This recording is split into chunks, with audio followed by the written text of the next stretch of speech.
Hello दोस्तों, क्या आपको पता है कि एग्रीगेट में कौन कौन सा टेस्ट किया जाता है? अगर आपको नहीं पता है तो ये वीडियो आपके लिए बहुत ही ज्यादा इंपॉर्टेंट होने वाला है, क्योंकि दोस्तों इस वीडियो में एग्रीगेट का इम्पैक्ट वैल्यू टेस्ट बताऊंगा।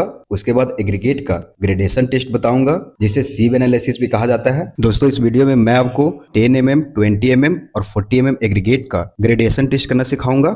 उसके बाद दोस्तों सैंड का पार्टिकल साइज डिस्ट्रीब्यूशन कैसे किया जाता है, इस वीडियो में मैं आपको पूरी फुल डिटेल में बताने वाला हूं। तो वीडियो को स्किप मत करना और पूरा लास्ट तक देखना। दोस्तों सबसे पहले देख लेते हैं कि इस टेस्ट को कंडक्ट करने के लिए हमें कौन कौन सा इंस्ट्रूमेंट की रिक्वायर्ड पड़ने वाली है। तो सबसे पहले है इम्पैक्ट वैल्यू टेस्ट मशीन। यह है इम्पैक्ट वैल्यू टेस्ट मशीन। इसी की मदद से हम लोग एग्रीगेट का इम्पैक्ट वैल्यू का रिजल्ट निकालेंगे। दूसरे नंबर पे टैंपिंग रॉड। उसके बाद दोस्तों थर्ड नंबर पे आप देख सकते हो यहाँ पर मेजरिंग सिलेंडर। उसके बाद एक वेट करने वाला मशीन चाहिए। ठीक है, आप कोई भी मशीन ले सकते हो जिससे वेट हो जाए आसानी से। उसके बाद दोस्तों आपको क्या करना है कि 10 mm और 12.5 mm और 2.6 mm का ये सीब आपको लगने वाला है। थोड़ा सा पेशेंस रखो, इन सब का यूज कैसे करना है, कब करना है, मैं आपको पूरा फुल डिटेल में भी बताने वाला हूं।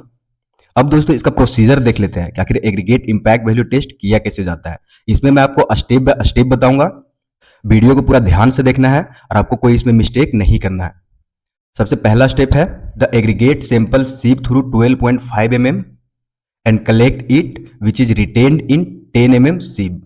दोस्तों सबसे पहले क्या करना है कि एग्रीगेट को छोटा छोटा साइज में इसको तोड़ लेना है। आपके पास किसी भी साइज का एग्रीगेट हो, अगर 10 mm का है तो फिर कोई दिक्कत नहीं है। अगर 20 mm है या 40 mm है और 63 mm अगर है, इसको क्या करना है कि छोटा छोटा इसको तोड़ लेना है सबसे पहले। उसके बाद क्या करना है कि नीचे 10 mm का सीव रखना है, उसके ऊपर में यहाँ पर 12.5 mm का सीव रखना है और 12.5 mm सीव में एग्रीगेट को रखना है और इसको सेक करना है। सेक करने के बाद जो वेट रिटेन हो जाएगा उसको फेंक देना है और जो पास हो जाएगा 12.5 mm से, उसको क्या करना है दूसरा स्टेप में देखना। Now the sample should be dried through the oven up to 4 hours at 100 degree to 110 degree. जो सैंपल 10 mm में रिटेन हुआ है उसे क्या करना है कि 4 आवर्स के लिए कम से कम ओवन में इसको सूखने के लिए रख देना है और ओवन का टेम्परेचर आपको 100 से 110 डिग्री मेंटेन करके रखना है। उसके बाद दोस्तों थर्ड स्टेप में आपको क्या करना है, then the aggregate sample should be fill in the metal cup. Metal cup क्या है, ये वाला मैंने अभी आपको बताया। ठीक है, ये वाला मेटल कप। ठीक है, इसमें फिल करना है। कैसे फिल करना है देखना, बाय 3 लेयर, 3 लेयर में इसको फिल करना है। Each layer should be tamped 25 times by the tamping rod. देखना टैंपिंग रॉड का यूज आ गया यहाँ पर। आपको क्या करना है कि एग्रीगेट को आपको 3 लेयर में इसमें फिल करना है और ये टैंपिंग रॉड से टैम्प करना है। कितना बार करना है, एक लेयर आपने डाला 15 बार टैम्प करना है, फिर दूसरा लेयर आपने डाला 15 बार टैम्प करना है, फिर तीसरा लेयर डाला 15 बार टैम्प करना है। यहां तक क्लियर हो गया। अब देखना चौथा step, the net weight of the aggregate sample which is in the metal cup should be measure as W1। इसमें अच्छे तरीके से टैम्प कर लेने के बाद इसके ऊपर जो एग्रीगेट बच जाएगा उसको बाहर फेंक देना है। उसके बाद इसे वेट कर लेना है और जो वेट करोगे वो W1 आ जाएगा। ठीक है, ये ड्राई वेट है। उसके बाद है स्टेप 5 में, now the weight sample fill in the metal cup and should be tamp gently. ठीक है, उसके बाद क्या करना है कि जो आपने वेट किया है उसके बाद इसे इस कप में फिल करना है। ठीक है, और इसमें टैम्प जेंटली करना है। स्टेप 6 है, then the metal cup is placed horizontally on the impact machine and look it to ensure that it does not oscillate। उसके बाद दोस्तों इस मेटल कप को यहां पर फिट करना है। ठीक है, यहां पर फिट कर लेना है, इसको अच्छा से रख लेना है। स्टेप 7 देखते हैं, release the hammer of the impact test machine which falls freely on the sample.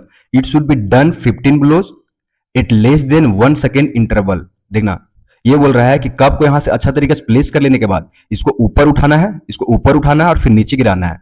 कितना बार, 15 टाइम्स। और एक टाइम करने के लिए आपको 1 सेकंड से ज्यादा नहीं लगना चाहिए। मतलब कि अगर आपको 15 ब्लो लगाना है तो आपको 15 सेकंड में हो जाना चाहिए। उसके बाद स्टेप 8 में है, then remove the metal cup from the machine.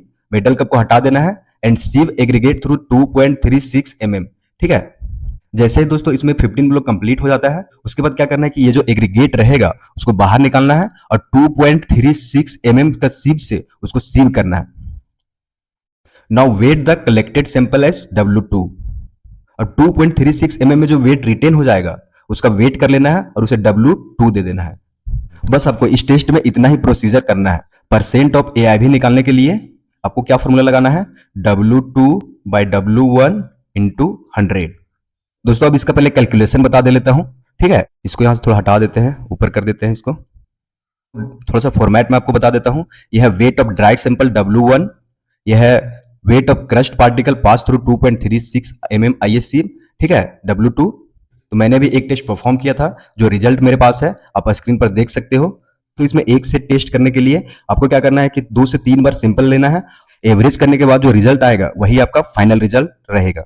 W1 मेरे पास 340 ग्राम था और W2 मेरे पास 360 ग्राम था, ठीक है। और जो वेट रिटेन हुआ है 2.36 mm में सीव करने के बाद वो 50 ग्राम था और इसमें 65 ग्राम था। जब आप इसको कैलकुलेट करोगे तो ये आपके पास आ जाएगा 18%। अब क्या करना है कि दोनों का एवरेज कर लेना है। तो दोनों का एवरेज कैसे करना है, 18 प्लस 15 डिवाइड बाय 2, तो ये हो जाएगा 16.5%।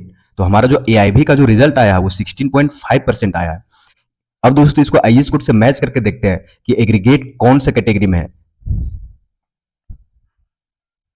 यहां पर जैसे आप देख सकते हो एग्रीगेट क्लासिफिकेशन और ये इंपैक्ट वैल्यू है। अगर आपका रिजल्ट 10 to 20% में आ रहा है तो समझ जाओ कि आपका जो एग्रीगेट है वो स्ट्रांग है। और अगर आपका रिजल्ट 20 to 30% में आएगा तो समझ जाओ कि आपका रिजल्ट सेटिस्फैक्टरी, आप यूज कर सकते हो। और अगर 35% से ज्यादा है तो ये बहुत वीक है। अगर आप इसे यूज करोगे तो आपका रोड में अगर यूज कर रहे हो तो कभी भी टूट जाएगा, बिल्डिंग में यूज कर रहे हो तो क्रैक्स वगैरह या फिर गिर भी सकता है, कोलैप भी हो सकता है। तो हमारा जो रिजल्ट आया है वो 16.5% आया है। मतलब कि ये जो एग्रीगेट है वो स्ट्रांग एग्रीगेट है, आप हम इसे कहीं भी यूज कर सकते हैं। अब दोस्तों इसका प्रिकॉशंस देखते हैं, ठीक है, कि एग्रीगेट का इंपैक्ट वैल्यू टेस्ट करते वक्त आपको किन किन बातों का ध्यान देना है और कौन कौन से मिस्टेक आपको नहीं करना है।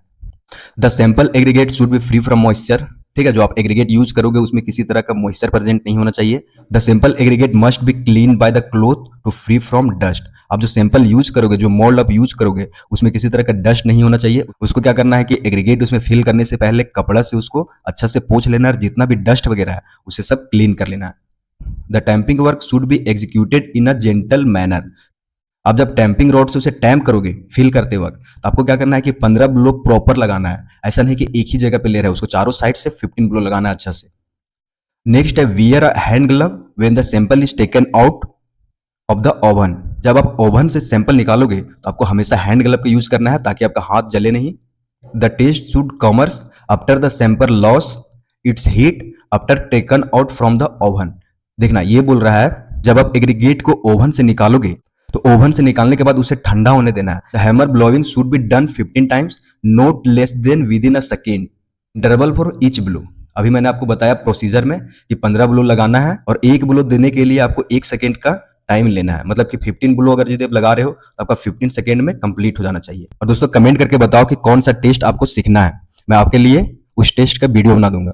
तो यहाँ पर जो मैंने फॉर्मेट बनाया हुआ है यही फॉर्मेट आपका प्रैक्टिकल में काम आने वाला है। अब बिलिंग के लिए भी ऐड करना चाहते हो तो ये फॉर्मेट आप आसानी से ऐड कर सकते हो। दोस्तों सीव एनालिसिस का कैलकुलेशन करने से पहले मैं आपको फॉर्मेट एक्सप्लेन कर देता हूँ पूरा, ताकि आपको पता रहे कि सिविल इंजीनियरिंग का साइट में जब बिलिंग के लिए फॉर्मेट बनता है तो किन किन चीजों की वहां पर जरूरत पड़ने वाला है आपको। सबसे पहले यहाँ पर है प्रोजेक्ट, ठीक है, कंस्ट्रक्शन ऑफ 7 स्टोरी बिल्डिंग। मैं आपको एक एक चीज एक्सप्लेन करूंगा, अगर आपको जो चीज समझ में नहीं आ रहा है आप कमेंट करना, ठीक है। तो यहाँ पर construction of 7 story building. 7 story का मतलब होता है 7 मंजिला, ठीक है। कंक्रीटिंग के लिए जब हम एग्रीगेट यूज करेंगे तो ऐसे ही नहीं यूज कर देंगे। एग्रीगेट में जितना सारा टेस्टिंग होता है वो सब पहले हम कंप्लीट कर लेंगे, उसको चेक कर लेंगे, उसके बाद वहां पे यूज करेंगे। दोस्तों यहाँ पर है अप्रूव्ड बाय। जैसे देखना ये कोई बिल्डिंग बना रहा होगा तो कोई बिल्डर होगा, ठीक है, वही अप्रूव किया होगा, जिसको हम क्लाइंट बोलते हैं। यहाँ पर कुछ भी हो सकता है, LNT हो सकता है, ठीक है, जितना भी बड़ा बड़ा कंपनी है, NTPC हो सकता है, जितना भी PSU की कंपनी है, कोई भी कंपनी हो सकता है जो कंस्ट्रक्शन का काम करवाती है।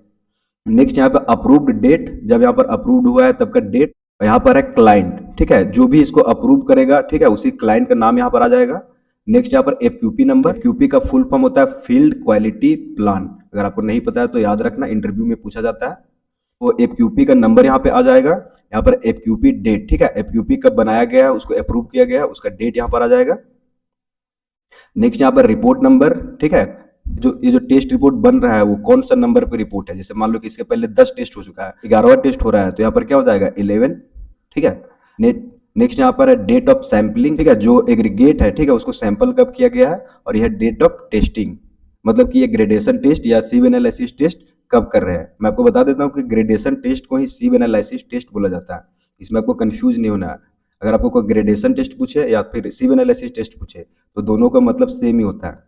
यहाँ पर क्लास ऑफ चेक, कौन सा चेक क्लास है, A है, B है, B है या C है।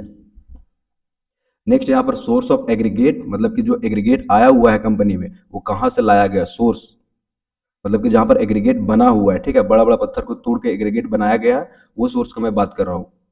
यहाँ पर है सोर्स ऑफ एग्रीगेट, तो एग्रीगेट का जो सोर्स है उसका नाम आ जाएगा, या फ्रीक्वेंसी ऑफ टेस्ट। तो 1 टेस्ट पर क्यूबिक मीटर में, मतलब कि मान लो कि 100 क्यूबिक मीटर कंक्रीटिंग हो रहा है, ठीक है, तो वहां पर क्या है कि एक टेस्ट आपको सीव एनालिसिस का करना है। नेक्स्ट यहाँ पर है सीव एनालिसिस ऑफ 10 mm एग्रीगेट।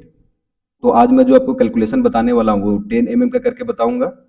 जो मैं आपको कैलकुलेशन बताने वाला हूँ वो एज पर IS 383 से वैलिड है, ठीक है। यहाँ पर है सिंपल वेट, जब टेस्टिंग होता है तो 10 kg या तो फिर 5 kg का लेके करते हैं। तो मैं यहाँ पर 5 kg का, मैं यहाँ पर 5 kg ले लेता हूँ, ठीक है। तो 5 kg लेना है तो ग्राम्स में है, तो कितना हो जाएगा, तो ये कितना हो जाएगा 5000 ग्राम। तो यहाँ पर मैं 5000 ग्राम ले लेता हूँ। अब यहाँ पर देखो IS सीप साइज, ठीक है। जब कभी भी आप 10 mm का ग्रेडेशन टेस्ट कर रहे हो या सीप एनालिसिस टेस्ट कर रहे हो तो आपको कौन कौन सा सीप चाहिए। सबसे पहले हो गया 12.5 mm का सीप चाहिए, 10 mm का सीप चाहिए, 4.75 mm का सीप चाहिए, 2.36 mm का सीप चाहिए, और एक पेन चाहिए, ठीक है। सीप को किस तरह से अरेंज करना है मैं आपको भी बताता हूँ, देखना यहाँ पर। जैसे ये हमारा क्या है, सीव है, ये भी सीव है, ये भी सीव है, ये भी सीव है। आपको इस तरह से अरेंज करना है। यहाँ पर देख सकते हो अरेंज किया हुआ है। यहाँ से फॉर्मेट में देखो, ठीक है। सबसे पहले क्या है, सबसे पहले पेन है, फिर 2.36 mm है, फिर 4.75 mm है, फिर 10 mm है, फिर 12.5 mm है, ठीक है। तो उसी प्रकार यहाँ से आपको नीचे से अरेंज करना है। तो सबसे नीचे आपका आ जाएगा पेन, फिर 2.36 mm, फिर 2.36 mm, फिर 4.75 mm, फिर 10 mm, फिर 12.5 mm। इस तरह से आपको सीव अरेंज कर लेना है, और इसके ऊपर में आपको एग्रीगेट डालना है। एग्रीगेट डालने के बाद आपको इसको सेक करना है। सेक करने के बाद क्या होगा कि जो इसमें एग्रीगेट बच जाएगा, जो पास हो जाएगा वो तो नीचे चला जाएगा, और यहाँ पर जो बच जाएगा उसका वेट ले लेना है। और यहाँ पर एक चीज और, जैसे मान लो कि इसका वेट हमने ले लिया, ठीक है, तो ये सीव हटा देना, उसके बाद इसको सेक करना है, और इसका जो वेट रहेगा उसको लिख लेना है। अभी तक जितना समझ में आया उतना ठीक है, मैं आपको कैलकुलेशन में पूरा डिटेल में बताता हूँ। यहाँ देखो, मान लो कि 12.5 mm फर्स्ट में लगा हुआ था, तो 12.5 mm में कितना वेट रिटेन हुआ, जीरो। इसी प्रकार 10 mm में रिटेन होगा, तो 10 mm में जो रिटेन हो रहा है वो 600 ग्राम हो रहा है। यूनिट मेरा सब में ग्राम रहने वाला है, ठीक है। और 4.75 mm में जो रिटेन हो रहा है वह 3600 ग्राम, और 2.36 mm में जो रिटेन हो रहा है वह 800 ग्राम। अब मैं आपको कैलकुलेशन बताता हूं, देखना परसेंट ऑफ वेट रिटर्न कैसे निकलेगा। आपको सिर्फ एक ही कंसेप्ट याद रखना है, यहां पे देखना, यहां पे लिख देता हूं। परसेंट ऑफ वेट रिटेन निकालने के लिए क्या करना है, आपको जब वेट रिटेन हो गया है उसको डिवाइड कर देना है टोटल वेट से। तो फर्स्ट में क्या है, जीरो है, तो जीरो हो जाएगा ये यहां पर। सेकेंड में क्या है, 600 है, देखना 600 डिवाइड बाय, ये तो हो गया वेट रिटेन, ठीक है। अब क्या लिखना है, टोटल वेट। टोटल वेट मेरा कितना था, 5000 ग्राम, मतलब कि 5 kg। यहाँ पर मैं लिख देता हूँ 5000 इंटू 100 कर दो, इसको कैलकुलेट कर लो, तो ये यहाँ पर आ जाएगा 12%। देखना इसी प्रकार जब इसका करोगे तो ये हो जाएगा 3600 डिवाइड बाय 5000 इंटू 100, ये कितना जाएगा 72, ठीक है। तो यहाँ पर मैं 72% लिख देता हूँ। जब इसी तरह करोगे 800 बाई 5000 इंटू 100, तो ये आपके पास कितना जाएगा 16।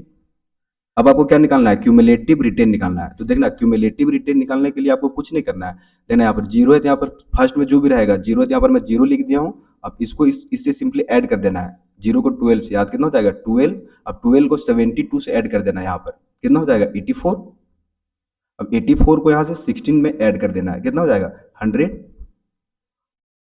देखो कुछ करना पड़ा है यहाँ पर, आपको सिर्फ एक ही ट्रिक यूज करना था कि एक एक करके ऐड करते जाना था। अब नेक्स्ट यहाँ पर है परसेंट पासिंग। देखना परसेंट पासिंग कैसे निकालना है, देखना 12.5 mm में हमारा कोई वेट रिटेन हुआ ही नहीं था, मतलब कि 100% पास हो गया, ठीक है। तो यहाँ पर मैं 100% कर देता हूँ। अब क्या करना है कि इसको इससे माइनस करना है। अगर मान लो यहाँ पर कुछ रहा भी, ठीक है, तो आपको क्या करना है कि 100 से इसको माइनस कर देना है। 100 से माइनस करने के बाद जो भी आएगा आपको यहाँ पर लिख देना है, और जो भी यहाँ पर आएगा उसको इससे माइनस करना है। तो कितना हो जाएगा, 100 को 12 से माइनस करते हैं तो 88। अब 100 को 84 से माइनस करना है, कितना हो जाएगा 16। अब 100 को 100 से माइनस करना है, कितना हो जाएगा 0। यहाँ पर आपका कैलकुलेशन पूरा कंप्लीट हो गया। ठीक है, अब इसको IS 383 से मैच करके देखते हैं कि जो हमारा टेस्ट हुआ है वो पास है या फेल है। तो 12.5 mm में क्या बोल रहा है, 100% पासिंग चाहिए, 100% है। ठीक है, 10 mm में क्या बोल रहा है, 85 से 100 के बीच में होना चाहिए, तो 88 है, मतलब कि ये दोनों के बीच में आया, ये भी सही है। नेक्स्ट क्या है, 0 से 20 के बीच में होना चाहिए, तो इसमें कितना आया, 16 आया, ये भी सही है। इसमें कितना बोल रहा है, 0 से 5 के बीच में आना चाहिए, मेरा कितना आया, 0 आया है, मतलब कि ये भी सही है। मतलब कि हम जो टेस्ट किए हैं, ठीक है, ये टेस्ट हमारा क्या है, पास है। मैं बोल सकता हूँ कि ये टेस्ट पास है। अब आप इसको बिलिंग के लिए ऐड कर सकते हो। ठीक है, आपका कहीं बिल फंसेगा नहीं। नेक्स्ट दोस्तों, थोड़ा सा मैं आपको एक और कंसेप्ट बता देता हूँ। यहाँ पर जो रिमार्क्स लिखा हुआ है, ठीक है, तो रिमार्क्स में आपको यहाँ पर क्या लिख देना है, टेस्ट पास है या फेल है, तो पास है, तो यहाँ पर मैं पास लिख दिया हूँ। ठीक है, आपको यही चीज लिखना है। यहाँ पर नेक्स्ट है नेम, सिग्नेचर और डेट। यहाँ पर देखना एजेंसी है, यहाँ पर क्लाइंट है। ठीक है, यहाँ पर एजेंसी का नाम आ जाएगा, एजेंसी कौन, जो बिल्डिंग बना रहा है, क्लाइंट कौन, जो बिल्डिंग बनवा रहा है। ठीक है, और दोनों का यहाँ पर सिग्नेचर हो जाएगा। ठीक है, और यहाँ पर डेट लिखा जाएगा। यहाँ से इस तरह से आप किसी भी साइज का, ठीक है, सीव एनालिसिस कर सकते हो, सीव एनालिसिस का कैलकुलेशन कर सकते हो आसानी से। दोस्तों लास्ट वीडियो में हम लोग 10 mm एग्रीगेट का सीव एनालिसिस किए थे और उसका कैलकुलेशन किए थे। दोस्तों आज के वीडियो में हम 20 mm एग्रीगेट का सीव एनालिसिस करेंगे और इसका कैलकुलेशन करेंगे। दोस्तों लास्ट वीडियो में ये सारी चीज मैंने एक्सप्लेन किया हुआ है। ठीक है, अगर ये सब चीज आपको नहीं पता है तो वीडियो के लिंक नीचे दिया हुआ है, वहां से जाकर के आप देख सकते हो। आज मैं आपको सिर्फ कैलकुलेशन यहाँ पर बताने वाला हूँ। ठीक है, कि किस तरह से इसका टेस्ट परफॉर्म किया जाता है और कौन कौन सा सीव यहाँ पर इसमें यूज किया जाता है, ये मैं आपको बताऊंगा और इसका कैलकुलेशन बताऊंगा। दोस्तों यहाँ पर अगर मैं सीव साइज की बात करूं तो सबसे पहले 40 mm लगेगा, उसके बाद 20 mm, फिर 10 mm, फिर 4.75 mm, उसके बाद सबसे लास्ट में पेन। आपको सीव किस तरह से अरेंज करना है ये मैं आपको बताता हूँ। जैसे मान लो कि ये हमारा सीव है, ठीक है, जब कभी भी सीव लगाओगे सबसे पहले आपको नीचे का सीव लगाना है। ठीक है, नीचे में आपका आ जाएगा पेन। यहाँ पर मैं आपको एक बार और दिखा देता हूँ। सबसे नीचे यहाँ पर देख सकते हो, यहाँ पर है सबसे नीचे पेन। ठीक है, उसके बाद है 4.75 mm, फिर है 10 mm, उसके बाद है 20 mm, फिर है 40 mm। यहाँ पर उसी तरह मैं आपको बताता हूँ। सबसे नीचे आ जाएगा आपका पेन, ठीक है, उसके बाद आ जाएगा यहाँ पर 4.75 mm, उसके बाद यहाँ पर आ जाएगा 10 mm। ठीक है, इसके बाद यहाँ पर आ जाएगा 20 mm, इसके बाद यहाँ पर ऊपर में आ जाएगा सबसे ऊपर में 40 mm, 40 mm। अब चलिए मैं आपको कैलकुलेशन बताता हूँ। दोस्तों यहाँ पर हम सिंपल जो यूज करने वाले हैं वो 5000 ग्राम यूज करने वाले हैं। दोस्तों सबसे पहले आपको यहाँ पर वेट रिटेन लिख लेना है। ठीक है, सीव करने के बाद जो वेट रिटेन होगा उसको लिख लेना है। बस यहाँ पर डेटा है, सीव करने के बाद जो आया मैं वो यहाँ पर लिख देता हूँ। तो 40 mm में मेरा रिटेन हुआ था 0, यूनिट सारे ग्राम में है। 20 mm में रिटेन हुआ था 560 ग्राम। ठीक है, और 10 mm में रिटेन हुआ था, और 10 mm में रिटेन हुआ था 4140। ठीक है, और 4.75 mm में रिटेन हुआ था 300, और पेन में जो हमारा आया था 0। यानी कि जो हमारा एग्रीगेट है उसमें डस्ट पूरा 0 है, मतलब डस्ट नहीं है। अब नेक्स्ट है percent of retain. Percent of retain find करने के लिए आपको क्या करना है, ये जो डेटा यहाँ पर है उसको टोटल वेट से डिवाइड कर देना है। टोटल वेट हमारा कितना है 5 kg, मतलब कि 5000 ग्राम। यहाँ पर इसको 5000 से डिवाइड कर दो, ठीक है, इंटू 100 कर दो, ये हो जाएगा हमारे पास 0। नेक्स्ट यहाँ पर 560 ग्राम, तो 560 को 5000 से यहाँ पर डिवाइड कर देना है, ठीक है, इंटू 100 कर देना है, तो ये मेरे पास आ जाएगा 11.2। नेक्स्ट इसी तरह इसको 5000 से डिवाइड करना, इंटू 100 करोगे तो ये आ जाएगा 82.8। नेक्स्ट है 300, 300 को भी 5000 से डिवाइड करना है, तो ये आ जाएगा 6। नेक्स्ट है क्यूमुलेटिव रिटेन परसेंट। ठीक है, क्यूमुलेटिव फाइंड करने के लिए आपको मैं एक तरीका बताता हूँ। आपको एक ही चीज याद रखना है, क्या करना है देखना है, जीरो यहाँ पर तो जीरो लिख देता हूँ। ठीक है, अब क्या करना है, इसको इससे ऐड करते जाना है। ठीक है, जीरो को ऐड करो 11.2 से, कितना आएगा 11.2। अब 11.2 को ऐड करो 82.8 से, कितना आएगा 94। अब 94 को ऐड करो 6 से, कितना आ जाएगा 100। नेक्स्ट है परसेंट पासिंग। तो परसेंट पासिंग फाइंड करने के लिए देखना 40 mm में हमारा जीरो रिटेन हुआ तो मतलब कि 100% पास हो गया। ठीक है, कैसे देखो, मान लो कोई रिटेन हुआ ही नहीं, जितना भी एग्रीगेट था, ठीक है, सीव में वो सारा पास हो गया, तो क्या हुआ, मेरा 100% पासिंग हो गया यहाँ पर। अगर 100% पासिंग यहाँ पर नहीं रहता, मान लो कि 10 यहाँ पर रहता था, आपको क्या करना था, 100 से 10 को माइनस कर देना था, यहाँ पर कितना आ जाता है 90। लेकिन यहाँ पर 0% रिटेन है तो कितना हो जाएगा 100% पासिंग। अब इस 100 को क्या करना है, इससे माइनस करना है 11.2 से, कितना हो जाएगा 88.8। अब 100 को माइनस करना है 94 से, ठीक है, ये कितना हो जाएगा 6। अब 100 को माइनस करना है 100 से, ये कितना हो जाएगा 0। यहाँ पर मेरा कैलकुलेशन हो गया। अब आगे देखना, यहाँ पर है लिमिट एज पर IS 383। अगर आपको नहीं पता इसके बारे में तो मैं आपको थोड़ा सा बता देता हूँ। देखना, ये बोल रहा है कि 40 mm सीप में, ठीक है, जो हमारा परसेंट आना चाहिए, परसेंट पासिंग, वो 100% आना चाहिए। तो हमारा 100% आया हुआ है। देखना यहाँ पर कैसे लिमिट से मैच किया जाता है और कैसे पता किया जाता है पास है कि फेल है टेस्ट। अभी पूरा ध्यान से देखो। नेक्स्ट यहाँ पर 85 to 100 के बीच में यहाँ पर परसेंट ऑफ पासिंग आना चाहिए। तो हमारा कितना है 88.8, मतलब ये दोनों के बीच में ही है, ठीक है, मतलब ये भी पास है। नेक्स्ट यहाँ पर 10 mm में है, देख सकते हो 10 mm में बोल रहा है कि 0 से 20% के बीच में यहाँ पर परसेंट ऑफ पासिंग आना चाहिए। कितना है 6 है, तो 0 से बीच के बीच में ही है, मतलब ये भी पास है। यहाँ पर देख सकते हो यहाँ पर 0 है और यहाँ पर 0 से 5 के बीच में आना चाहिए, लिमिट बोल रहा है। तो यहाँ पर कितना है 0 है, मतलब ये भी पास ही है, ठीक है। तो आप देख सकते हो यहाँ पर मैंने आपको मैच करके बता दिया था, इस टेस्ट को क्या बोल सकते हो, पास है, ठीक है। यहाँ पर देख सकते हो रिमार्क्स है, रिमार्क्स में आपको क्या लिखना है, पास है या फेल है, इसके बारे में लिखना है। तो ये टेस्ट क्या है, पास है, आपको मैच करके मैंने बता दिया है, ठीक है। दोस्तों आज के वीडियो में हम लोग 40 mm एग्रीगेट का सीव एनालिसिस करेंगे और इसका फुल डिटेल में कैलकुलेशन करेंगे। दोस्तों लास्ट वीडियो में हम लोग 20 mm और 10 mm एग्रीगेट का सीव एनालिसिस कैसे किया जाता है मैंने आपको पूरा फुल डिटेल में बताया हुआ है, ठीक है। दोस्तों ये जो आप फॉर्मेट देख रहे हैं, ठीक है, ये एक स्टैंडर्ड फॉर्मेट है। अगर आप बिलिंग के लिए ऐड करना चाहते हैं तो आप सेम फॉर्मेट बना के, ठीक है, आप अपना बिल में ऐड कर सकते हैं। आपका बिल कहीं फंसने वाला नहीं है।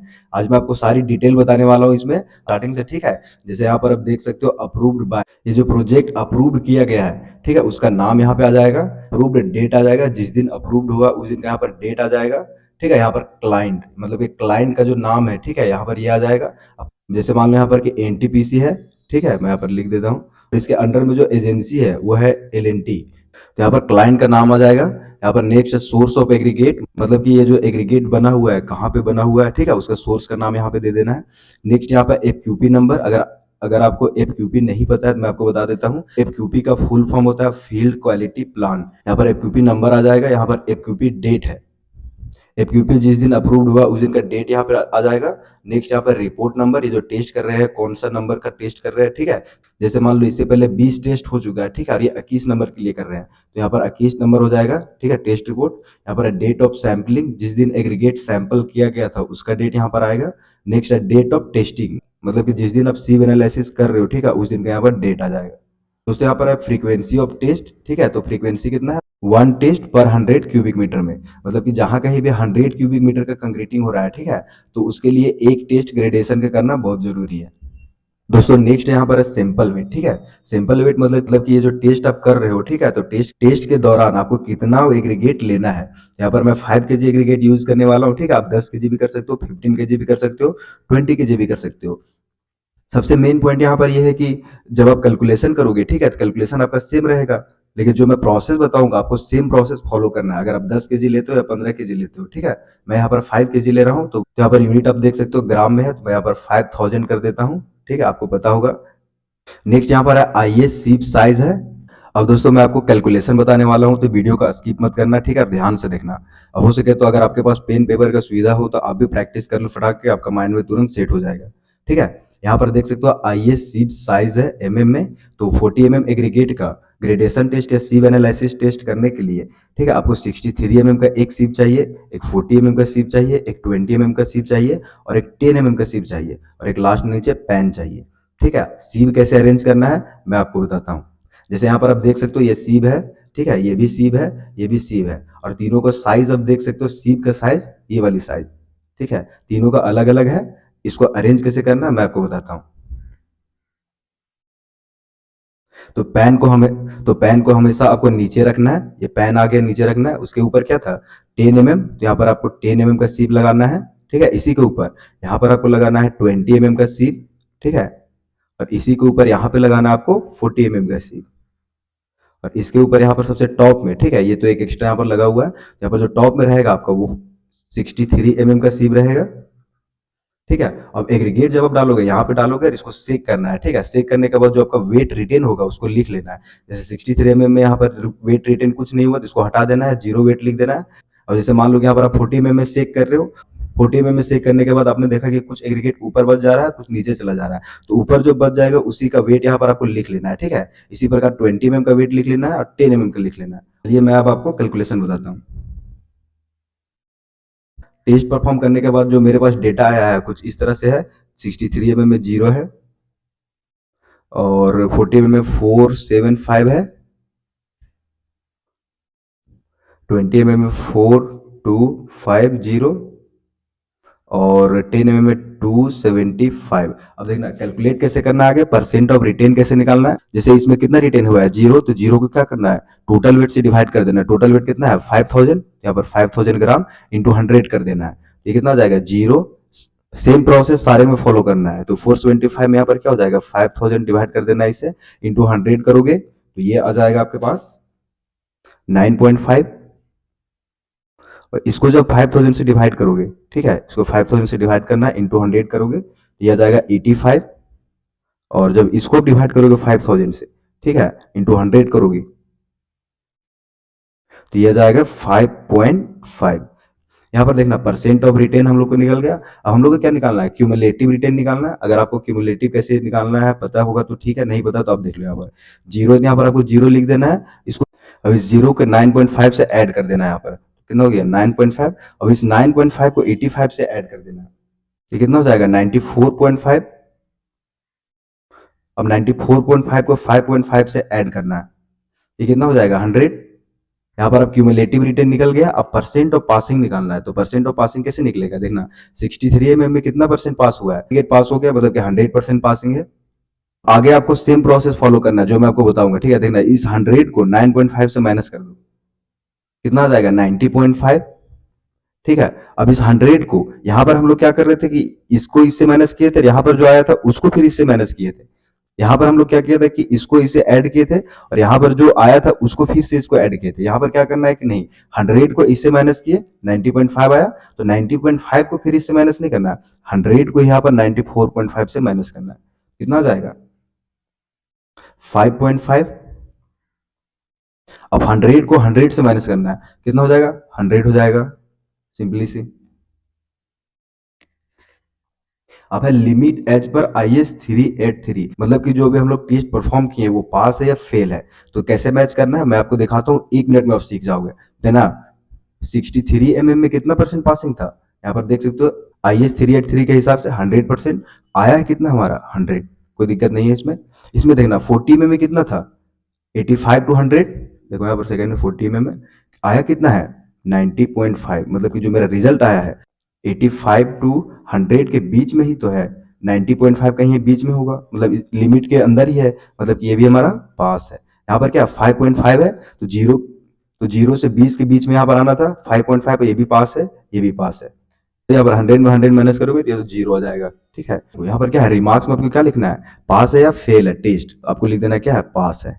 ठीक है, ये रिव्यू में चला जाएगा। यहाँ पर है नाम, सिग्नेचर और डेट, देना किसका किसका नाम लिखना है। यहाँ पर एजेंसी, मैंने आपको क्या बताया था, एजेंसी क्या है, LNT है। यहाँ पर LNT का नाम, सिग्नेचर, डेट आ जाएगा। यहाँ पर क्लाइंट क्या मैंने बताया था, NTPC बताया था। यहाँ पर NTPC का सिग्नेचर और डेट यहाँ पर आ जाएगा।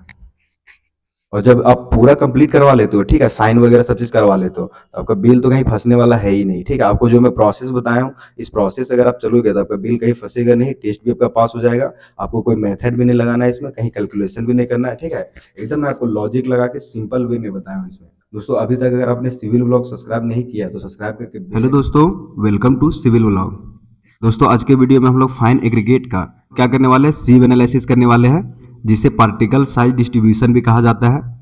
तो आज मैं आपको बताऊंगा कि कौन सा इंस्ट्रूमेंट इसमें यूज होता है, ठीक है, टेस्टिंग के लिए, और इसका टेस्ट कैसे परफॉर्म किया जाता है आपको मैं पूरी डिटेल में बताने वाला हूं। उसके बाद दोस्तों मैं आपको पूरा कैलकुलेशन बताने वाला हूं कि फाइन एग्रीगेट का आखिर कैलकुलेशन कैसे किया जाता है, क्योंकि दोस्तों मेन तो है कैलकुलेशन। ठीक है, प्रैक्टिकल तो ये 2 मिनट का है, आपको कुछ इसमें करना नहीं है, आपको सिर्फ लैब में बोल देना है। ठीक है, जो वर्कर्स वगैरह रहेगा वो अपने आप कर लेता है। आपको क्या है, मेन आपको कैलकुलेशन इसका आना चाहिए। तो चलिए दोस्तों वीडियो का स्टार्ट करते हैं। दोस्तों सैंड का पार्टिकल साइज डिस्ट्रीब्यूशन करने के लिए मैं आपको बता दूं कि एक इंस्ट्रूमेंट यूज किया जाता है, ठीक है, जिसे सीब सेकर मशीन कहा जाता है। आप स्क्रीन पर देख रहे हैं, इसके बारे में मैं यहाँ पर बात कर रहा हूँ। इसे सीब सेकर मशीन भी कहा जाता है। यहाँ पर आप देख सकते हो कि डिफरेंट डिफरेंट साइज का, ठीक है, यहाँ पर सीब इसमें अरेंज करके, ठीक है, इसमें लगाया जाता है और ये क्या करता है कि सेक करता है। मैं आपको एक वीडियो दिखाता हूँ, वीडियो देखो पहले।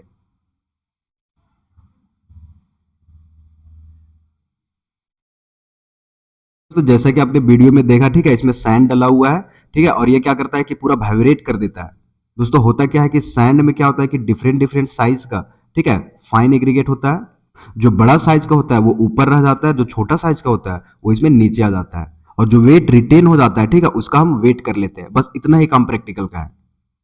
आपको कुछ नहीं करना है, स्टार्टिंग से मैं आपको बताता हूँ। आपको क्या करना है कि इस तरह से सीब को अरेंज कर देना है। दोस्तों कुछ लोगों को सीब के बारे में नहीं पता, तो मैं आपको बता देता हूँ। सीब का साइज मतलब कुछ लोग समझते हैं कि ये वाली, ये आउटर डायमीटर है, ठीक है, ये सीब का साइज है। ये सीब का साइज नहीं है। सीब का साइज यहाँ पर आप देख सकते हो, इस तरह से यहाँ पर वायर मेश बना हुआ रहता है, इस तरह से यहाँ पर देख सकते हो। जो ये साइज है, ये सीब का साइज है। जैसे ये 20 mm का सीब है, ठीक है, तो इसका 20 mm ये वाटर डायमीटर नहीं है। 20 mm ये जो मेश आपका बना हुआ है स्क्वायर का, ये है। दोस्तों कैलकुलेशन में यहाँ पर आप देख सकते हो, प्रोजेक्ट है कंस्ट्रक्शन ऑफ 7 स्टोरी बिल्डिंग। कोई 7 फ्लोर का एक बिल्डिंग बन रहा है, ठीक है, उसके लिए सैंड का टेस्टिंग किया जा रहा है। कौन सा टेस्टिंग? ग्रेन साइज डिस्ट्रीब्यूशन आप बोल सकते हो, इसे sieve analysis of fine aggregate भी बोल सकते हो, ठीक है, और इसको एक और नाम से बोल सकते हो कि पार्टिकल साइज डिस्ट्रीब्यूशन। ना मैंने बता दिया हूँ, तीनों का मतलब सेम ही होता है, आपको कंफ्यूज नहीं होना है। दोस्तों ये जो फॉर्मेट है, ठीक है, आप इसे बिलिंग के लिए भी ऐड कर सकते हो। इसमें आपको कोई चेंजेस नहीं करना है, यही फॉर्मेट रखना है। जो मैं कैलकुलेशन आपको बताने वाला हूँ, आपको सेम यूज करना है। आप थोड़ी देर में जान जाओगे कि टेस्ट पास है या फेल है, कैसे इसको चेक करते हैं। टेस्टिंग के बाद अगर आपका टेस्ट पास हो जाता है तो आप इसको बिलिंग के लिए आसानी से ऐड कर सकते हो। यहाँ पर दोस्तों अप्रूव्ड बाय, ठीक है, जो प्रोजेक्ट अप्रूव किया गया है उसका यहाँ पर नाम आ जाएगा। यहाँ पर अप्रूव्ड डेट है, जिस दिन अप्रूव्ड हुआ उस दिन का डेट आ जाएगा। यहाँ पर क्लाइंट है, ठीक है, यानी कि जो मालिक है, ठीक है, बिल्डिंग का, उसका नाम आ जाएगा। एफक्यूपी नंबर है, क्यूपी का मतलब होता है फील्ड क्वालिटी प्लान, ठीक है। इसमें क्या होता है दोस्तों, एफक्यूपी में कि जितने सारे इस प्रोजेक्ट में टेस्टिंग करने हैं, ठीक है, सारे को ग्रेडिंग वाइज डिस्ट्रीब्यूट किया रहता है, ए ग्रेड, बी ग्रेड, कौन सा टेस्ट के लिए कितना फ्रीक्वेंसी है, ये सारी चीज एफक्यूपी में दिया हुआ रहता है। अगर आपको एफक्यूपी नहीं देखना आता है तो आप कमेंट में बताओ, ठीक है, एक वीडियो बना दूंगा एफक्यूपी के बारे में ही, उसमें सारा डिटेल रहेगा। नेक्स्ट है एफक्यूपी डेट। एफक्यूपी जिस दिन अप्रूव्ड हुआ है उसका डेट यहाँ पर आ जाएगा। यहाँ पर है रिपोर्ट नंबर, ये टेस्टिंग नंबर कौन सा है, यहाँ पर उसका नंबरिंग आ जाएगा। नेक्स्ट है डेट ऑफ सैम्पलिंग, मतलब कि ये जो सैंड है सैंपल कब किया गया है। नेक्स्ट है डेट ऑफ टेस्टिंग, टेस्टिंग का डेट यहाँ पर आ जाएगा। और ये class of check, generally sand को, ठीक है, डिस्ट्रीब्यूशन के लिए बी क्लास में रखा जाता है। आगे यहाँ पर आप देखोगे तो सोर्स ऑफ मटेरियल, ठीक है, सोर्स ऑफ मटेरियल में आपका रिवर बेड, गांव का जो भी नाम रहेगा, चाहे जहाँ सब सैंड ला रहे हो वहाँ पर ये आ जाएगा। Frequency of test 50 cubic metre, ये भी आपको एफक्यूपी में मिलेगा यहाँ पर, ठीक है। इसीलिए मैंने बोला अगर आपको नहीं पता तो कमेंट करो, इसके बारे में कंप्लीट वीडियो बनाऊंगा। दोस्तों आप देख सकते हैं एज पर IS 2386 पार्ट 4, ठीक है, ये जो टेस्ट है वो IS 2386 से वैलिड है। दोस्तों नेक्स्ट यहाँ पर है सैंपल वेट। दोस्तों इससे पहले मैंने कोर्स एग्रीगेट का जब बताया था तो वहाँ पर सैंपल वेट में 5 kg ले रहा था। यहाँ पर मैं क्या करने वाला हूँ कि इसका वेट जो है वो 1 kg लेने वाला हूँ, मतलब कि 1000 ग्राम। आपको इसमें जब सीब लगाना है तो सबसे पहले आपको रखना है टॉप में रखना है 10 mm का, फिर 4.75 mm का, फिर 2.36 mm का, उसके बाद रखना है 1.18 mm का, फिर रखना है 600 माइक्रोन का, फिर रखना है 300 माइक्रोन का, फिर 150 माइक्रोन का। उसके नीचे आपको पेन रखना है, ठीक है, जैसे यहाँ पर मैं आपको बताता हूँ। इसमें आप देख सकते हो इस तरह से आपको सीब रख लेना है, 10 mm के ऊपर रखना है, उसके बाद 4.75 mm का रखना है, ठीक है। उसी प्रकार रखते रखते नीचे यहाँ पर आपको क्या रखना है, पेन रखना है। दोस्तों अच्छी तरह से वाइब्रेट हो जाने के बाद जो वेट रिटेन होगा सीब में, ठीक है, वो यहाँ पर लिख लेना है। तो मेरे पास जो रिजल्ट आया मैं सबका डेटा लिख देता हूँ यहाँ पर। दोस्तों 10 mm में जो रिटेन हुआ है वो 0 ग्राम है, यूनिट सबका ग्राम में रहने वाला है, ठीक है। 4.75 mm में जो रिटेन हुआ है वो है 19 ग्राम, ठीक है। उसके बाद है 18 ग्राम, उसके बाद है 39 ग्राम, उसके बाद है 222 ग्राम, उसके बाद है 341 ग्राम, 341, उसके बाद है 348 ग्राम, उसके बाद है पेन, पेन में है आपका 13 ग्राम। ये फाइन एग्रीगेट है तो थोड़ा सा डस्ट तो रहेगा ही। अब नेक्स्ट है दोस्तों आपको परसेंट ऑफ रिटेन कैसे निकालना है। देखो परसेंट ऑफ रिटेन निकालने के लिए जो रिटेन हुआ है, ठीक है, जो हमारा वेट रिटेन हुआ है सीब में, उसको क्या करना है कि टोटल वेट से डिवाइड करके 100 से गुना कर देना है। जैसे यहाँ पर 19 है तो 19 को क्या करना है कि 1000 से, मतलब कि टोटल वेट से डिवाइड कर देना है, इंटू 100 कर देना है, ठीक है। इससे क्या होगा कि यहाँ पर आपका परसेंट ऑफ रिटेन निकल जाएगा। तो सेम कंसेप्ट आपको सारे में यूज करना है, ठीक है। 18 यहाँ पर है तो 18 डिवाइड बाई 1000 इंटू 100, 39 है तो 39 डिवाइड बाई 1000 इंटू 100, ठीक है। इसी तरह करके जो वेट आएगा सबका यहाँ पर इंडिविजुअल लिख लेना है। तो जीरो यहाँ पर मैं इसको जीरो लिख देता हूँ। यहाँ पर दोस्तों आपका आ जाएगा 1.9, यहाँ पर आपका आ जाएगा 1.8, यहाँ पर आपका आ जाएगा 3.9, यहाँ पर आपका आ जाएगा 22.2, यहाँ पर आपका आ जाएगा 34.1, यहाँ पर आपका आ जाएगा 34.8 और यहाँ पर आपका आ जाएगा 1.3। अब नेक्स्ट है क्यूमुलेटिव रिटेन, ठीक है। क्यूमुलेटिव रिटेन कैसे निकालना है, जैसे यहाँ पर जीरो, यहाँ पर जीरो लिख देना है, ठीक है। अब क्या करना है कि इसको इससे ऐड करते जाना है, देखना इसको इससे ऐड करोगे तो कितना हो जाएगा 1.9। अब 1.9 को इससे ऐड करना है, ये कितना हो जाएगा 3.7। अब 3.7 को इससे ऐड करना है, ये कितना हो जाएगा 7.6। अब 7.6 को इससे ऐड करना है, ये हो जाएगा 29.8। अब 29.8 को इससे ऐड करना है, ये हो जाएगा 63.8, 63.9। और जब इसको इससे ऐड करोगे तो आ जाएगा 98.7। और जब इसको इससे ऐड करोगे यहाँ पर आ जाएगा आपका 100। अगर यहाँ पर आपका 100 आ जा रहा है मतलब आप जो कैलकुलेशन किए हो यहाँ तक मतलब आपका सही है। उसके बाद यहाँ पर है परसेंट ऑफ पासिंग। तो परसेंट ऑफ पासिंग के लिए 10 mm में देखना, 10 mm में क्या है कि सारा सैंड पास हो गया है, ठीक है। मतलब कि 100% पास हो गया, पूरा पास हो गया। इसको लिख देता हूँ मैं 100%। अब 100 को क्या करना है कि इससे माइनस करना है।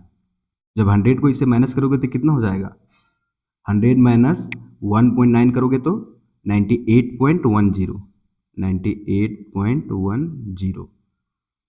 अब दोस्तों नेक्स्ट क्या करना है कि 100 को ही 3.7 से माइनस करना है। जब हम क्यूमुलेटिव निकाल रहे थे तो ऐड कर रहे थे, तो जीरो को इससे ऐड करने के बाद यहाँ से इसको ऐड कर रहे थे, ठीक है। फिर यहाँ पर जो रिजल्ट आया तो उसको इससे ऐड किए थे। यहाँ पर वैसा नहीं है, यहाँ पर उल्टा है, ठीक है। दोनों में कंफ्यूज मत होना, दोनों एक जैसे मत कर देना। यहाँ पर 100 को 1.9 से माइनस किए हैं, आप जो रिजल्ट आया उसको यहीं पर छोड़ देना है और फिर से 100 को 3.7 से माइनस करेंगे तो ये कितना आ जाएगा 96.3। अब 100 को 7.6 से माइनस करना है, ये कितना जाएगा 92.4। अब 100 को 29.8 से माइनस करना है तो ये कितना हो जाएगा 70.2। और फिर 100 को 63.9 से माइनस करोगे इससे तो ये आ जाएगा 36.1। अब 100 को इससे माइनस करोगे 98.7 से तो ये आ जाएगा 1.3। अब 100 को 100 से माइनस करोगे तो 0, ठीक है। तो यहाँ पर हमारा जो टेस्टिंग था उसका कैलकुलेशन यहाँ पर कंप्लीट हो गया है। अब मैं आपको बताता हूँ कि इसको IES कोड से मैच कैसे करना है, क्या करना है कि टेस्ट पास है या फेल है। देखना 10 mm में कितना 100% पासिंग था, हमारा रिजल्ट कितना आया पासिंग में 100%। ये रिजल्ट हमने कैलकुलेशन करके निकाला है, ठीक है, टेस्ट परफॉर्म करके। 4.75 mm में यहाँ पर देखो आप, ठीक है, 4.75 mm में यहाँ पर देख सकते हो, ठीक है, कितना 90 से 100% पासिंग है। हमारा आया कितना 98.10, मतलब कि 90 टू 100 के बीच में ही आता है 98.10, मतलब कि ये भी पास है। नेक्स्ट कितना है 85 टू 100 के बीच में आना चाहिए, आया कितना है 96.3, ये भी 85 टू 100 के बीच में है। नेक्स्ट है 75 टू 100 के बीच में, आया कितना है 92.4, मतलब ये भी पास है। नेक्स्ट है 60 टू 79, आया कितना 70.2, ये भी दोनों लिमिट के बीच में है। नेक्स्ट है 12 टू 40%, ये कितना आया 36 टू 1%, ये भी लिमिट के अंदर है। और सबसे लास्ट में कितना है 0 से 10, आया कितना है 1.3, मतलब कि जो हमारा टेस्ट है वो पास है, ठीक है। यहाँ पर आप देख सकते हो, यहाँ पर रिमार्क्स है, रिमार्क्स में आपको क्या लिख देना है, रिमार्क्स में लिखना आपको कि ये टेस्ट पास है। अगर ये टेस्ट फेल रहता तो इसको यहाँ पर फेल लिख देते, फेल हो जाएगा। उसके बाद आपका बिलिंग में ऐड करोगे, सीधी सी बात आपका बिल फंस जाएगा। यहाँ पर पास रहेगा तभी आपको बिलिंग में ऐड करना है। यहाँ पर नाम, सिग्नेचर, डेट, यहाँ पर एजेंसी का नाम आ जाएगा जो ये काम करवा रहा है कंस्ट्रक्शन का, ठीक है। यहाँ पर क्लाइंट का नाम और सिग्नेचर आ जाएगा। ठीक है दोस्तों, अगर आप सिविल ब्लॉग में नए हो तो चैनल सब्सक्राइब करके बेल आइकन प्रेस कर लो और वीडियो को हो सके ज़्यादा से ज़्यादा लाइक और शेयर करो। दोस्तों मैं आपको एक चीज़ बताता हूँ, अगर आप सिविल इंजीनियरिंग के प्रैक्टिकल टेस्ट देखना चाहते हैं तो प्लेलिस्ट नीचे लिंक में दिया हुआ है, वहाँ से जाकर के आप देख सकते हो। दोस्तों मिलते हैं नेक्स्ट वीडियो में, तब तक के लिए बाय बाय।